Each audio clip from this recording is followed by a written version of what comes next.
I think a really good scrimmage. We had 100 plays, and the effort by the players was excellent. Our execution can improve, but the effort I thought was really good.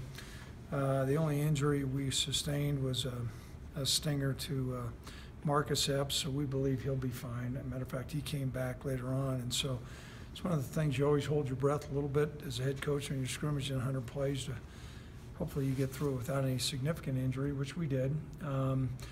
The reason why we probably went a lot longer than what we normally did was to make sure we can get an evaluation on some of our younger players and our running back position specifically. And really thought, collectively, the running backs really did some great things today. We're really pleased with Milo Hall. He broke off a couple long runs.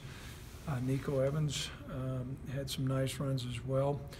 Kellen Overstreet, I think, had some nice runs as well. And so that's a tribute to those guys. And then the offensive line did a good job blocking. Defensively, a couple of guys that really stood out. Elijah Halliburton really was all over the field today between pass breakups and tackles, and he's very sudden. And so I think the more repetition he gets, the more opportunity he's going to have to see significant playing time. Also, Garrett Krall is a defensive end that did some really good things as well. And then seeing great progress by Johanna Gaffon. He made some really nice plays out there. And so quarterback situation, I thought Josh did some good things. He had one throw that I was disappointed in down in the red zone, but outside of that, I thought he really did some things well. He was not live, but he threw the ball. C.J. Johnson came up with some nice catches. We worked the kickoff game and kickoff return extensively. Kind of a mixed bag. We'll get the tape on that, but we got a lot of live repetition. So it was a pretty long scrimmage, longer than we normally have, and I thought we made some real progress. With those running backs, you talk a lot about them. They all do some good things. I mean, I know you'll look at the tape, but do you feel there's any separation there of those three, or is it pretty even, or how do you kind of assess that? Well, I'll look at the tape, but I thought Milo Hall probably looked a little bit more electric than the other guys. But nonetheless, we're really pleased. All those three guys really came up and had some nice cuts. We got some good movement up front, and those guys broke some tackles. But I thought Milo was, he was a player of the year in the state of Colorado. He's kind of been a backup guy, and he stepped to the forefront today. Are you impressed with the spring he's having? Is it any surprise to you that he is kind of, playing this well right now? The jury was out a little bit. I think sometimes, last year playing behind Brian and Sean, there can be an attitude of, hey, those two guys, I'm not going to beat them out. And so all those guys recognize there's open competition.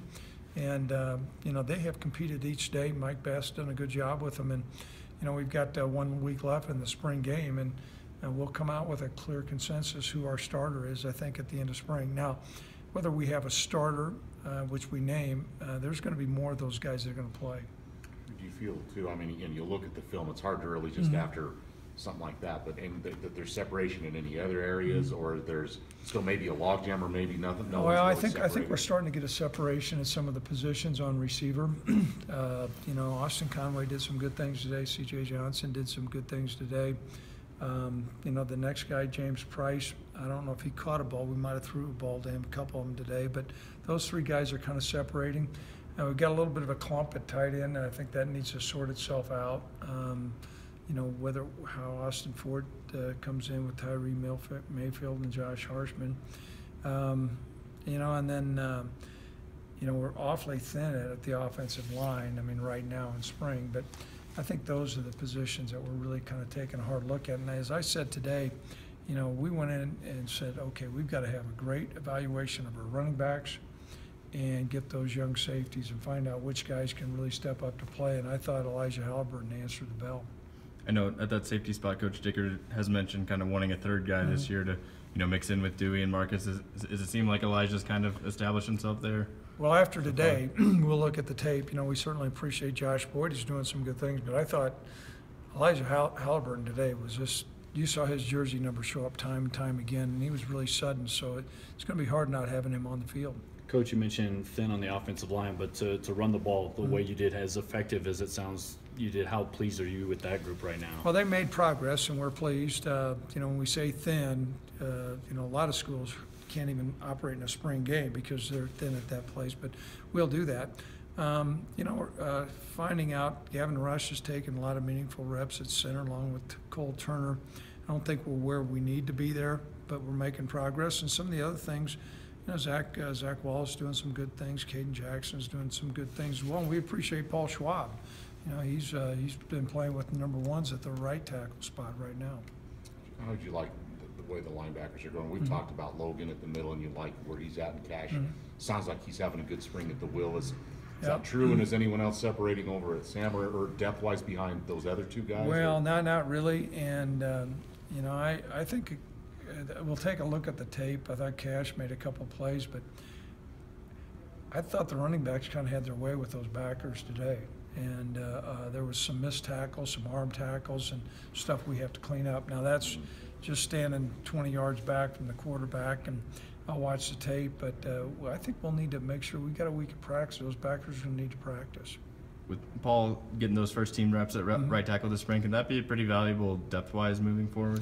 It really is. You know, we've appreciated him. He's a Wyoming player from Star Valley, and has come back from his mission and done a good job. And is an emerging guy to where he shows that he can go out there on the field and play meaningful reps for the Cowboys.